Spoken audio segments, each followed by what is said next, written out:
let's start out by going back in time. What did you read growing up? What did I read growing up? Who were your favorite writers? What were your favorite books? Well, I went through phases where I was super cool and read, like, you know, Hemingway and Dostoevsky, and at the time, like, only also listened to really cool music. Mm-hmm. You know, when you go through that phase where you're, like, a little pretentious. Oh, absolutely, yeah. And now I'm more into popcorn books. Ooh, such as? Oh my God, I read them all. Like, all the hot books that come out, I get them and I read them. For me, it's become, like, such an escape. Like, just, like, I love a book that you can read in a weekend, in a day, which is hard, depending on page count. But I love just escaping the world, getting out of, not having to think too hard. Mm-hmm. I love a thriller. If you're not scared in your bed, then something's wrong. Yes. So that's kind of what I'm into at the moment. A good thriller, a good female protagonist. Yeah. Well, you guys haven't read the book yet, but this one will keep you up at nights. And the monsters are just people being terrible to each other, which is the best part. Yeah, the most believable monsters of all. So when you were growing up, did you ever fantasize about being a writer? Yeah, for sure. I fantasized about a lot of things, but none of it was anywhere in the realm of possibilities for me, because I am from a very small town, mm-hmm. just like the book, where you're not really made aware of a lot of great opportunities for yourself. It was kind of like choose a career off of a list that didn't speak to me. Mm-hmm. You know, they have like career day in your school and you're like, these are all of the things you could do, and nothing really spoke to me, and I felt a lot of like despair about that. Oh. And I didn't know, like, well, none of the things that I like to do are on this list. What am I going to do? What am I going to do? Also, my parents were encouraging me to join the service. Like I said, I'm from a small town. Like, what happened for me, it doesn't necessarily happen for everyone. Mm-hmm. But my parents still tell me stories about me being in like 6th grade and like writing plays. You were writing plays in 6th grade? I don't know what they were about. But I was always like a storyteller. I was always a performer. I was always like kind of obnoxious. I was kind of always loud and silly, and I just kind of had this fearlessness mm-hmm. that allowed me to try things and kind of just go for it and not think about the outcome like we were talking about backstage. I just kind of like had an idea, let's do it, and did it. And then you're like, oh shit, now what?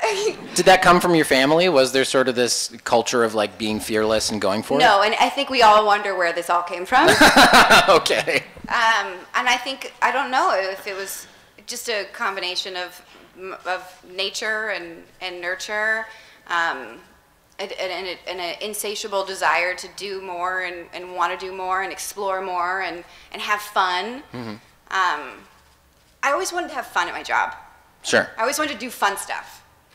I grew up in a household where my father was working hard and he was looking forward to like retiring. Mm-hmm. You know how like you work hard and then in your golden years you're going to retire. And I remember very young thinking like, I don't want to do that. I want to have fun all the time. Mm-hmm. And I want to do stuff that I love all the time. And I don't want to just like clock in hours. So my whole life and my whole career I've been coming up with schemes and jobs that feel fun. Uh-huh. Do you know what I mean?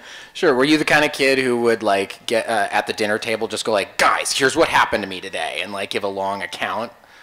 No. Okay, great. That's the trouble with yes or no questions. You always run the rest of the answers no. No, because yes or no question. No, because I was more of a kid who lived in her imagination. Ah, okay. And I was an only child until I was 15. Mm-hmm. I had to entertain myself. I had to play with myself. I had to come up with my own scenarios and my own just games to play with myself. So there was no, I didn't have that. I wasn't that kid at the dinner table. Yeah. And when did it first occur to you to write a novel? It's a pretty big undertaking. Yeah, I know. And I don't know what I was thinking.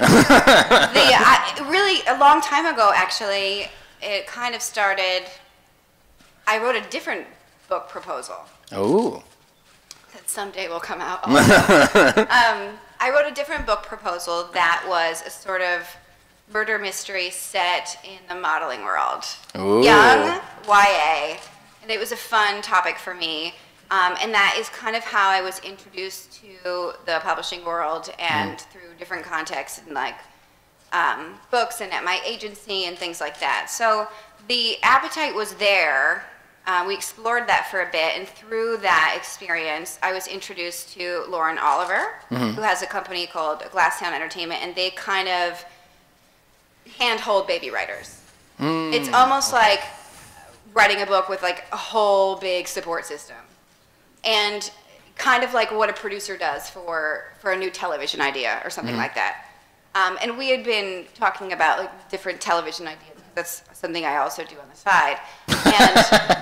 And mostly what I do is like develop television ideas. And so I met with her about that specific book proposal and kind of kept talking with her, and that wasn't really a theme or a character that I was still super connected to. And then television's, selling season comes around, and I have this like pile of ideas that I wanted to try and take out and develop and sell.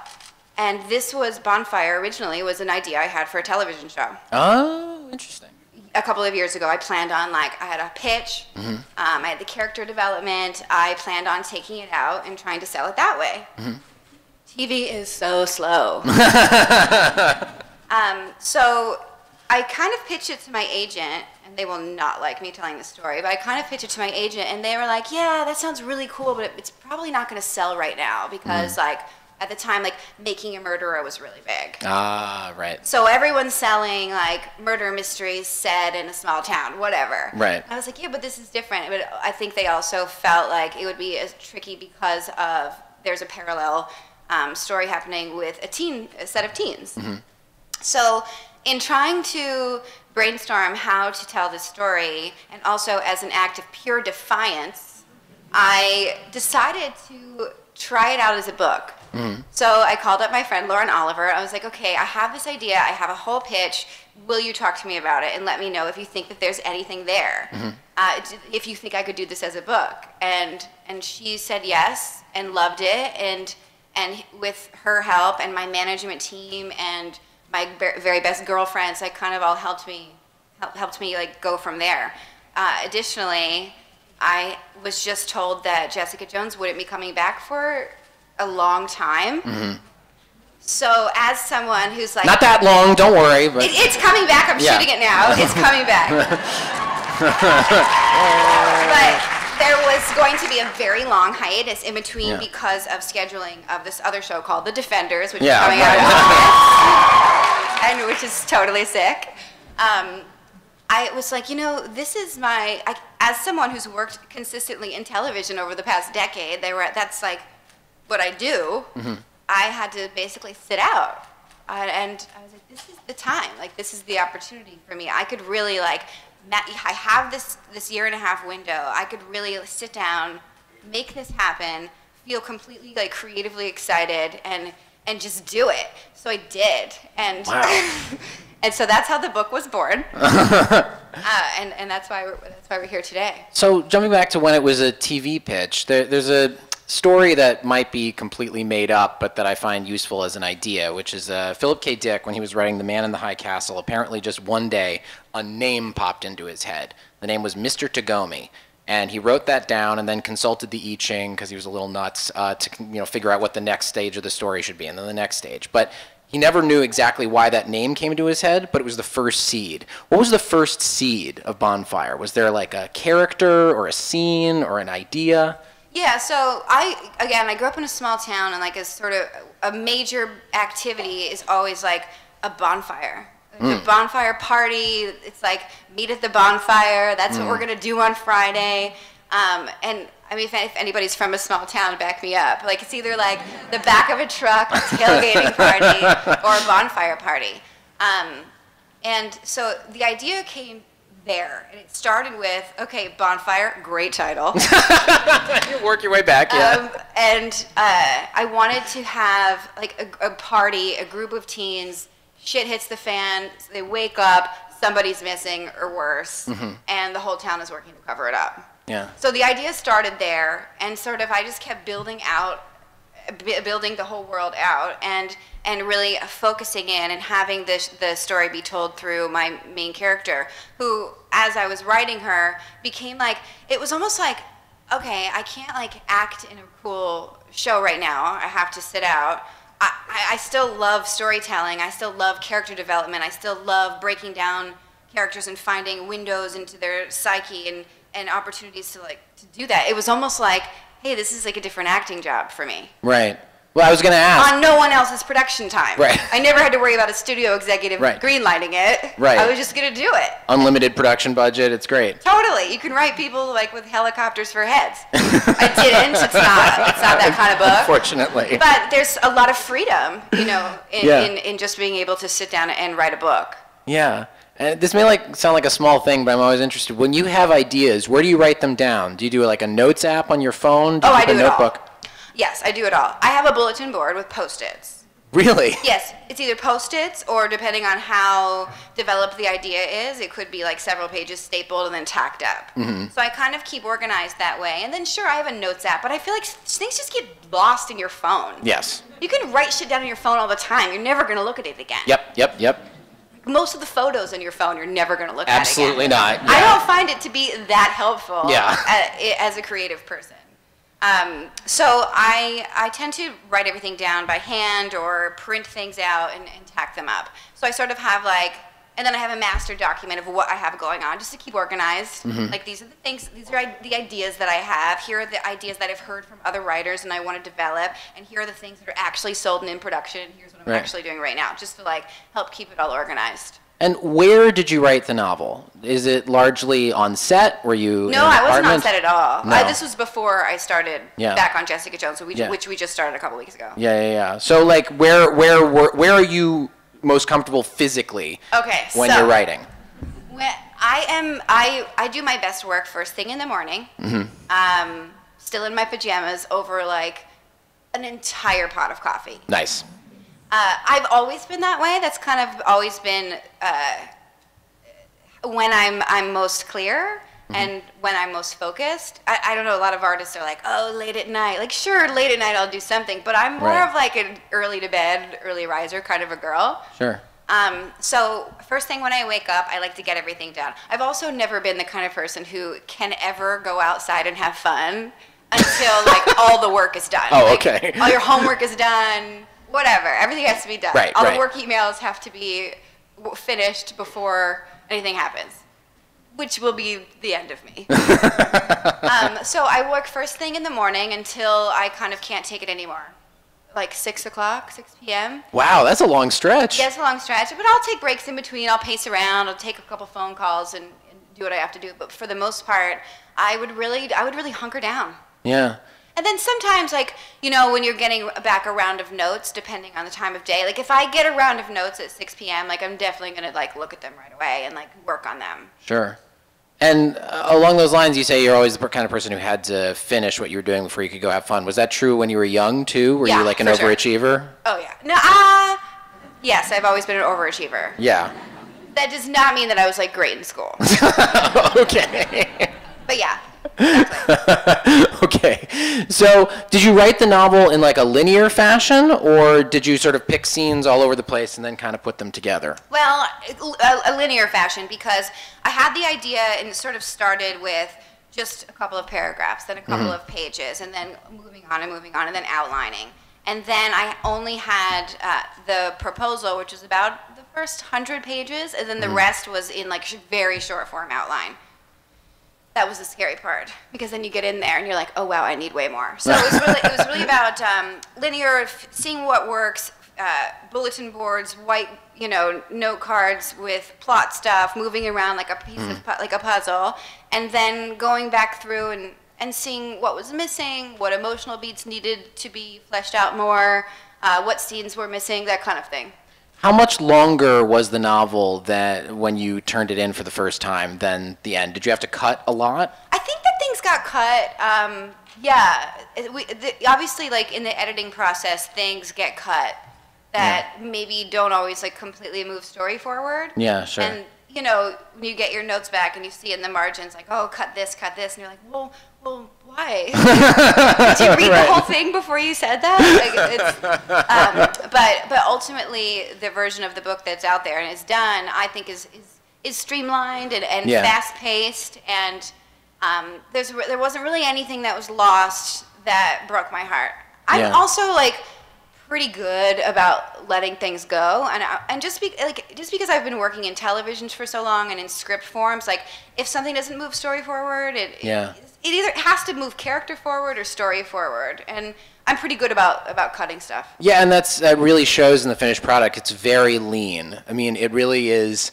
All the character development feels worthwhile as opposed to excessive and indulgent, which is hard to pull off.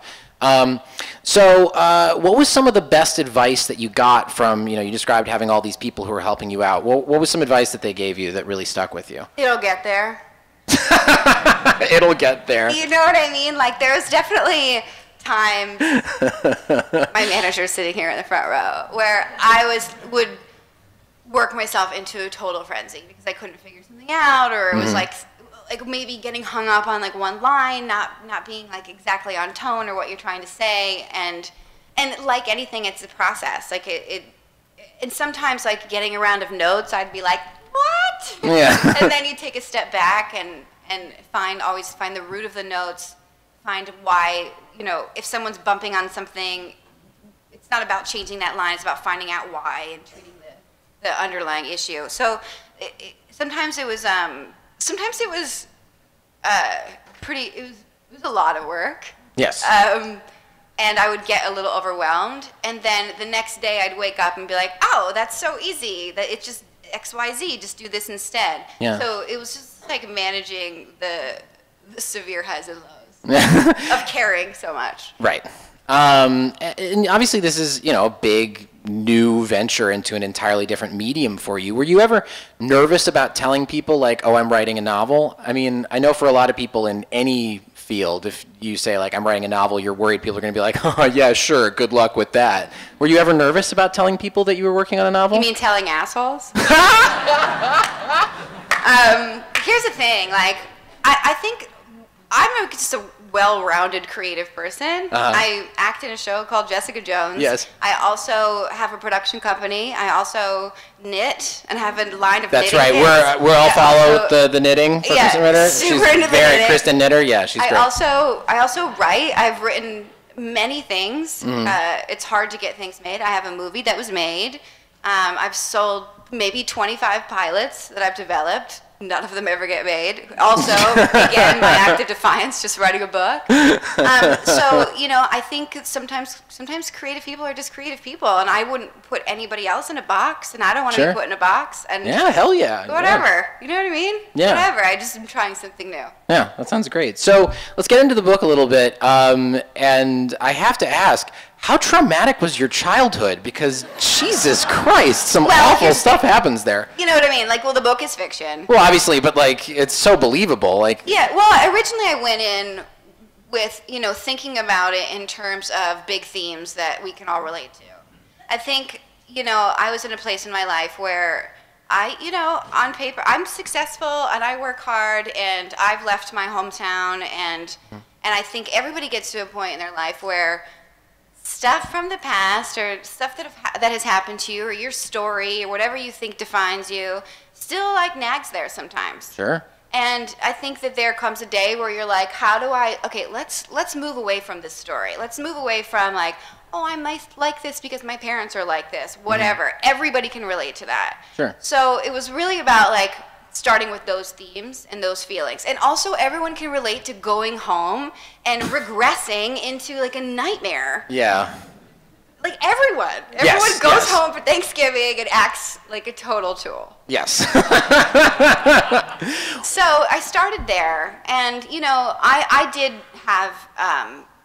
did stick out in my small town like a sore thumb because I didn't want to do the things on the list. Sure. Because I also looked like this always, and I was weird. And I couldn't wait to get out. And that is... By the way, I don't know what I look like this entails, but sure. Well, whatever. Okay, great. Whatever. I was very skinny and lanky. Oh, I like that. Okay, got it. Kind of stuck out in it. Sure, I get it. In not a great way. So for me, the situation that I was in, I wanted to get out. That says nothing bad about where I'm from or my specific town. Like, for me, it just wasn't right. I was... Sure. So, whatever. So, it's not that my childhood was anything like what's in the book. Yeah. In fact, like, all the family dynamics are completely invented. Thank God. Okay. That's all I wanted to hear, yeah. Both my parents are alive and well. But it was just about, like, digging into a character, you know, the same way, like, it's escapism. It's sort of like, it's imagination. It's kind of just like getting in there and getting fun and allowing yourself to sort of dig deep and dig into ideas and you know, like I said, the book isn't fiction. Sure, am I a little worried that people would read it and be like, whoa? Yeah. But that's what I do as an actress as well. Right, of course. Yeah. This is obviously something you really had to grapple with, is the cruelty that teenagers can show to one another. Did you ever come to any conclusions about why teenagers are so horrible to one another? Did you get any insight to that while you were imagining? I don't have any insight into why, but I have a 20-year-old sister, so I've been sort of watching all of that through her eyes. Yeah. We're just a few years apart. But, you know, paralleling what I went through pre-social media and even cell phones versus what she goes through now, and how mean kids are, what happens, all your mistakes are photographed and there forever. It's a completely different existence. God, I feel so lucky I didn't have a cell phone. Yeah, God, me too. Jesus Christ. I'd be in trouble. Yeah, absolutely. And what kind of research did you do for the novel? Because obviously, you know, when it comes to... Well, there's a lot of research. Yeah. Yeah. So I also had a lot of help with that because because she's a lawyer, and I wanted all the legal stuff to not feel procedural and not be the main dish, but be something that was in the background. So you have to do a lot of research and then kind of peel it back. I mean, there were definitely drafts where I felt like, okay, this is reading like a VCR manual all of a sudden, like explaining. But then it's like, okay, well, Abby, our main character, would never talk about the law stuff like that because she is a lawyer, so we would just throw it away more. So it was really about like doing the research and kind of also like putting in little placeholders. Or it's like, can someone check this, you know, and help me. And thank God I had that again with Lauren. She helped me so much with that stuff specifically. And then it was almost like putting it in and then scaling it back. Sure. Did you go to Indiana at all, where the book's set? I didn't go to Indiana. We made up a fictional town. Barron's does not exist. It was kind of like just the place that I landed on. I didn't want it to be too on the nose. Yeah. Right. Of course. And how important is environmentalism to you? Because that's another core theme that comes up. It's, you know, I mean, it's such a tricky situation. I don't want to get too political, but a few years ago they started fracking where I'm from, because I'm from a big farm, like 100 acres, and you know, they came in to frack and told my parents specifically that they were going to give them like $10,000 to frack, and it was just going to be in the field, like really close to where the cows are, no big deal. But that sounded like a great opportunity, and they weren't really aware of the negative effects of that and what it would do to like the stream that's right there. So it was just like a theme to explore that I feel like a lot of people in areas where they're fracking aren't totally aware of, and they're not really aware of the implications and what it means. I mean, still, my dad says, like, you know, they said they would come in and they would frack, and then the gas prices would go down, and they have. And you're like... but at what cost? Yeah, at what cost, exactly. Yeah. And that's really about, like, the big guy tricking the little guy. You know what I mean? And right. Even beyond the specifics of environmentalism, it's just something that comes out of it. And did you do much research into, you know, obviously Abby comes from this very religious background.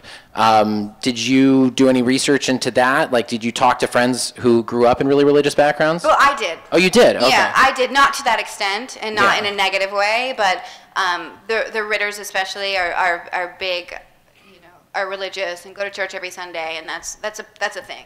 Interesting. Okay. I want to talk about some specific. Actually, first, why the short chapters? The chapters are nice and compact, and there's a lot of them. Was there thinking that went into having sort of these little snippets, and then? That's probably comes from me being an actress too, like having a strong scene, getting in, getting out. Oh, interesting. You know what I mean? And I think that was a note that I actually got a lot. Like, oh, the chapters like end really abruptly. Yeah. Well, that's cool. I don't know. Sounds great. We'll see. It's a feature, not a bug. Yeah. I want to talk about a couple of passages that I found particularly moving and sort of, I don't know, see what you think of them and kind of where they were coming from. One that really got me, because it affects a lot of the novel, is, but maybe this is Misha's ultimate, you'll figure out who Misha is when you read the novel. Ultimate power, like the witch and the little mermaid, she steals your voice. Do you feel like that was a big theme of the novel, is people having their voices stolen? Is that something that matters to you? Well, I know. I think that was just like a cool line. You know, and I don't know. I think I had even just like gone to Disneyland or something.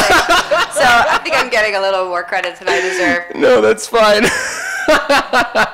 And another great one is... I haven't seen the book, by the way. I just see a girl. Oh, you haven't? With it.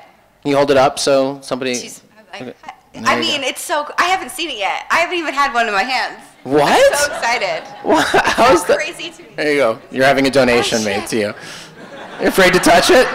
It's real. It happened. Wow. Cool. Woo! Yeah. Anyway.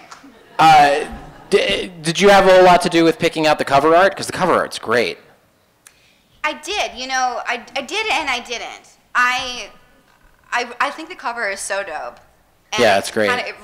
Originally, what I had in mind was a little different, and then after seeing that executed, it was not good. It was not a good idea. So this I have to give pretty full credit to Crown. This was an image that they designed and presented to me, and it sort of just like won us all over. Yeah. Because of it's such a strong visual, and it's dramatic, and it evokes a feeling, and it has a sense of place, and it's orange. So it is. I love it. The typeface is great. I'm really too. excited. I can't. Yeah. This is one thing where it's interesting. Like when you write a book or anything, and then someone else like comes in and from their interpretation of it, like designs the cover or designs like whatever else you do to promote it. Sure. It's interesting. Like people get to have their put their stamp on it. Yeah. And run with their interpretation of it. Right. It's a group effort in a lot of ways. It's 100% a group effort. It takes a village. Yeah. Right.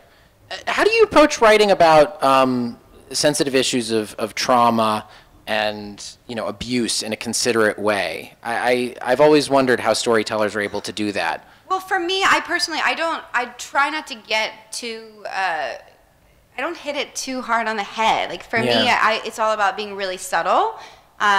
So I think the word abuse is maybe used once. It's not even a word that I like to use. I'm more interested in describing a feeling, and letting the reader fill in the rest. Yeah, no, that's a good approach, and it does come across there. It never feels salacious, but... I'm not a salacious writer. No. I'm not salacious about abuse. I'm not salacious about, like, sex scenes and things like that. No. I always, like, kind of pare all of that down and almost like keep it matter of fact with a point of view and put like a little sarcastic spin on it. I think that's how I deal with it. I think that's how I deal with those things in real life also. Yeah. We've talked about this a little bit already, but what traits or skills that you've learned in acting carry over especially well into writing a novel? Character headspace, 100%. Yeah. Also, just because I've worked on so many scripts and read so many scripts and also have written so many scripts, like where things need to happen came in really handy. Yeah. Also being able to cut things when it isn't serving like a real purpose. In a script, like XYZ has to happen on page 30. This has to happen on page 65. Like, the teaser could be 7 pages. Like all of those rules don't necessarily apply.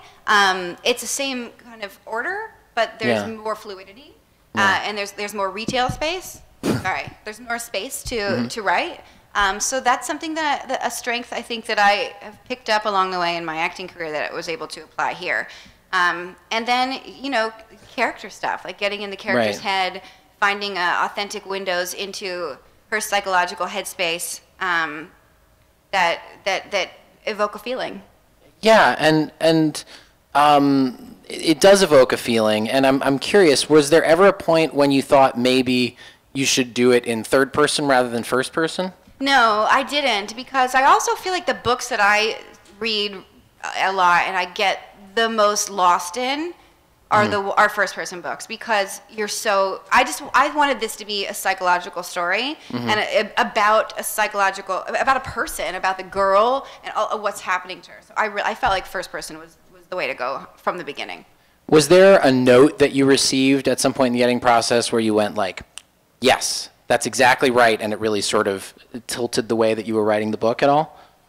Well, there were so many notes, you know, because like I said, it takes a village. Sure. And this was such a collaborative effort. You know, I think that one note I got at one point was that it was feeling a little too dark. And so maybe like finding more places to add levity and okay, this got real dark, maybe time for a joke, that kind of stuff. Yeah. So going back through and even like doing a pass with that in mind. What are the biggest differences, other than just format, between writing a story for a screenplay versus writing a novel? What are the biggest differences? Yeah. I mean, first of all, it's a completely different thing. When you're writing a screenplay, it's like a character name, line, everything is, it's all about the lines, really. Yeah. You don't even, like, too much stage direction, like everyone tells you to cut it. Like this is a way to like completely describe scenery, and have characters live inside their head more, like not, with a script, you have to like get inside their head and then also find a way to bend that so it comes out in a line that's not really on the nose. And with a book, you can be more on the nose. Yeah. Were there novels that you went back and sort of put yourself into while you were looking for inspiration? Were there times when you went like, I need to read something really good to kind of get the well going?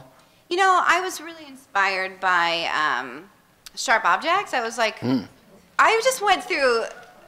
Sick book. Yeah.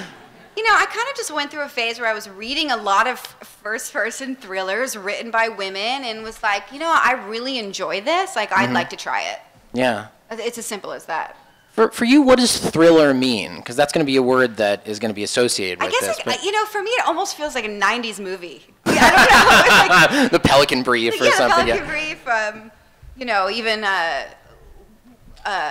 Single White Female, the hand that rocks the cradle, like all of that shit. Yeah. Like something sinister is happening. Yeah. And to what extent do you think that the book is kind of about power relationships on like a societal and on a personal level?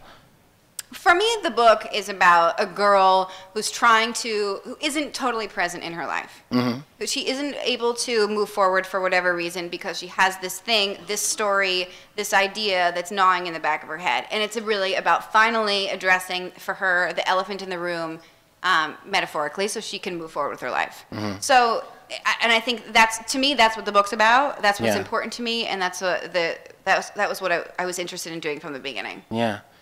This sounds like an odd question, but how do you know that a draft is done of anything? Like, how do you is there like a sensation you get? Is it more of an intellectual thing? No, it's the due date.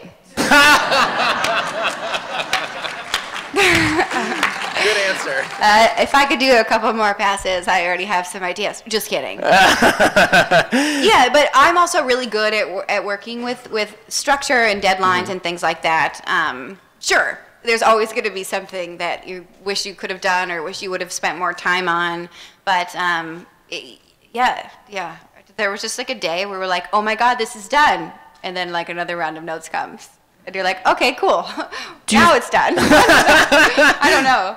Do you feel like you want the novel to kind of live as it is? It's a novel. It is what it is. Or would you love to see it adapted into something? I would love to see it adapted into something. And, you know, now, because, you know, I work so much in television, everybody wants to have existing IP. Everyone wants a book to make a TV show about. It's so odd. Like, why do you think everybody wants existing IP? I guess proof. proof that it can work, Yeah. proof that it would have an audience.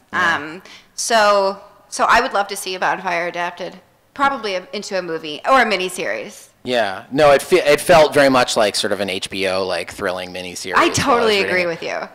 Good. We're on the same page. HBO, if you're listening. Yeah, you heard it here first. I think that mostly does it for my questions. We have a few minutes. Why don't we turn it over to some questions from the audience? And like I said, questions are short. They end in a question mark. This is been doing a couple of these panels, and every once in a while you just sort of get a dissertation. So, okay, we just have the one mic. So yeah, let's start over here. Hi, Krysten. Hi, how are you? Great. Would you want to star in this if it gets adapted, or would you want to just produce it? You know, that's interesting. I don't know. Anything could happen. But I am the kind of girl who likes to have a lot of stuff going on, and I like to have my hand in a little bit of everything. So I would probably not star in it. Mm-hmm. So I would be able to like move on and do something else. I don't know. Maybe I would. HBO. Yeah, give me a call. Okay, next. Hi, Krysten. Big fan. Thank you. Veronica Mars and obviously Jessica Jones. Thank you. I know that there's something that happens as opposed to, let's say, like a single villain, but I think we can all agree that Kilgrave is probably the creepiest and scariest villain. Yeah. So in books that you've read or movies or TV shows, what's your favorite villain? What's my favorite villain? Good question. Can I cheat and say the villain of season 2, Jessica Jones? Ah! Out next year. Yeah, you know, I mentioned Sharp Objects before. I thought that was a great villain. Everyone who's read that. A sort of unsuspecting villain, but I think you're right. Like, Kilgrave he wins. Yeah, he really does. Thank you. You're welcome. Thanks. Yes? Hi. How are you? Good, how are you? I just wanted to know if you brought Mikey with you. I was gonna bring him, actually, because he fell off the bed. And poor little thing. I was like I took him like right to the ER. He's fine. But I wanted to bring, he was just like really like bummed and sad. So I wanted to bring him, but I also didn't want to stress him out. But he's fine. So I just bring him. It's a little blue. Yes? Hi, Leon. It's good, we can hear you. Seeing that Jessica Jones is such a dark character, and that's totally not your personality, where did you go to find her? You know, you gotta dig deep. That stuff's all there, but in my real life, I prefer to be a little bit more fun than Jessica. She's way cooler than I am, so it's definitely a challenge. Oh, stop. No, she's real cool. She's so cool. And then I'm like, you know, it's just about like creating her from the ground up. You know, it's inventing her backstory, putting it all in there, everything that she's been through, and kind of going there and living in that headspace. Thank you. Everybody's doing great with the questions, by the way. Keep it up. Okay, yes. I'm going to ruin it. Hello, I follow you on Instagram, and I can't help but notice that you like to knit a little bit. I apologize for my Instagram. It is only knitting and my dog. I do. I'm super into knitting. Yes, I was wondering if having that creative Zen kind of hobby helps you with other creative projects. Yeah, I mean, knitting helps me. It's so meditative, and it's such a great way to get off your phone and sort of like tune inward. It also helps me with the guy who just asked the dark question. It helps me have a balance when I'm playing such a dark character to just like kind of step back and just like make something with my hands. I felt like it's helped me like just hone all my skills. I feel like knitting is my superpower. Good line. Thank you. Yes? Hello.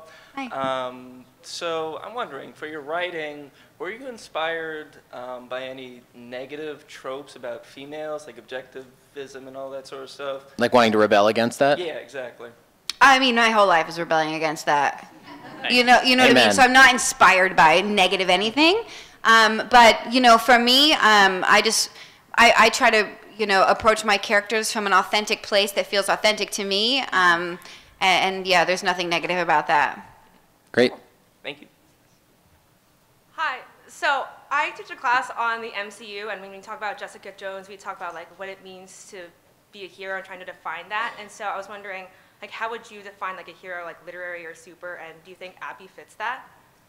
Yeah, I do. I think Abby is somebody who's also really flawed, like Jessica, right? And as we all are. And at the end of the day, she still is able to find where she can fit and rise to her potential, which is like kind of what we're all just trying to do every day. Yeah. Hi, big fan. Hi. First time I ever saw you, 12th grade, my teacher wanted to shut us all up, so he showed us pilot of Apartment 23. Oh, fun! Wait, he showed that to you when? In school? During class. Oh, wow. Sounds like a great teacher. I love him. Yeah. Breaking Bad was awesome, too. Thank you very much. What's your question? Out of all the roles and all the characters you've ever done, what was the best moment you can ever think of out of all of them? Oh, God, that's a hard question. But the best moment. Okay, my favorite acting moment is an episode of Don't Trust the Bee in Apartment 23. The episode is called Sexy People, and it's where Chloe takes over People magazine. And it is still the highlight of my acting career. Thanks. Hi.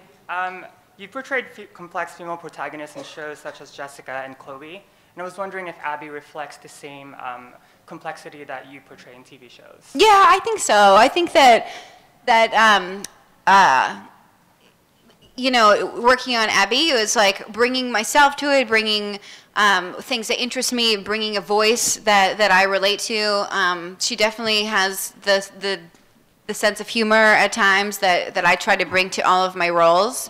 But yeah, complex and fully realized human beings, that's kind of like what I'm hopefully in the business of doing. This might just be, you know, random, but how do you come up with the name for your protagonist? You know, that was a name that, I don't know, honestly, like, and it's right, not it just even comes that, to you, yeah. It just kind of like, one day a character has a name. And half the time it's a placeholder, and you're going to come up with something better later, and you never do. Got it. And then it just sticks. That's happened in pretty much everything. Yeah. Fair. Yes. Hi. Oh, great outfit. Yes. Jewel up in the house. Yeah. Can we admire the Jewel outfit? Yeah. Would you ever consider writing a comic book? And did you read the Alias comic books for Jessica Jones? I did read the Alias comic books, and I hadn't really been exposed to a lot of comics before that, and was completely blown away. And yeah, sure, I'll totally try writing a comic book. You should write a comic book. It'd be great. And I would cosplay whatever character you do. What was that last part? I said I would cosplay whatever character you created. I love it. You look amazing. Thank you. Yes. Hi, I was just wondering, like, with all this experience that you had and you seem to enjoy it, can we be expecting more books in the future, or was this kind of like... No, I'm doing another one for sure. I already have a title. I'm not going to say it, but I already have a title. And with that being said, since you answered my question... Wait, sorry, yeah? I'm sorry. With that being said, is this going to be like a series, or is it just a one standalone? It's somewhere in the middle. I can't say too much. Okay, thank you. Would you ever write a nonfiction book about knitting? Yes, absolutely. Yes, for sure. Okay. I already write my own patterns. Yeah, anyway. Okay, next. I loved Don't Trust the Bee in Apartment 23, and I was wondering if you had an amusing anecdote to share about working with James Vanderbeek. Oh, God, I love him. James, you know, I don't know if I have like an amazing anecdote, but I will say that we had the best time on that show. We still text each other about weekly. He was just a gem. You know, I had done a couple of pilots at that point and just knew how great of an opportunity that was. James was in the opposite. He had had a show already and was kind of like getting this like great comeback in this funny role. So both of us like together were just like high vibes, man. Like we were so happy to be there and just like in it together. Always had each other's back. Always like finding ways for the other one to be funnier and he just to both of us, you know, we just wanted each other to succeed. Was he similar in person to the show? No. James is really nice and crunchy, and he eats like this like food out of a jar that his wife makes him in the morning. Like, yeah, he's not at all like a total douchebag like his character was. Thanks. Hi. What's your favorite Harry Potter book / movie? I never got into. I'm so sorry. Oh, no. I know. Hey, but I do like Game of Thrones, and I've read all the Hunger Games. Who's your favorite Game of Thrones character? Oh my God, Cersei Lannister. Oh wow. You do like those flawed female protagonists. I sure do. She's queen. Okay. Yes. Next. Hey, How dare you? Yeah. No, I like them all. I do. I like all the characters on Game of Thrones. I'm It's super one of the into great it. I'm ensembles. obsessed. Yeah, I just yeah. think that what that actress does is like mind blowing. Yeah. So, hey, how's it going? Hi. So, I imagine you get stopped by fans all the time about Jessica Jones, about Breaking Bad, probably even Gilmore Girls once in a while. What would you say is your most memorable fan encounter? We all have one story. You know, I have a lot of them. I'm fortunate that a lot of people really responded to Jessica's story. You know, I've been approached by women who felt represented by her, who were also maybe the victims of some assault, and felt like really empowered watching a character take that back and take control and not be defined by that. So I've had some really amazing connections with some fans because of that. What was it like the first time you saw somebody cosplay as Jessica? It was awesome. Yeah. It's so exciting because, you know, a lot of thought goes into the look of the character, and Yeah. it was really important to me. And you know, the one downside of her costume is that it's very similar to how I dress in real life. Literally, when I was coming here, I took off my leather jacket. I was like, I can't. I've like ruined it for myself.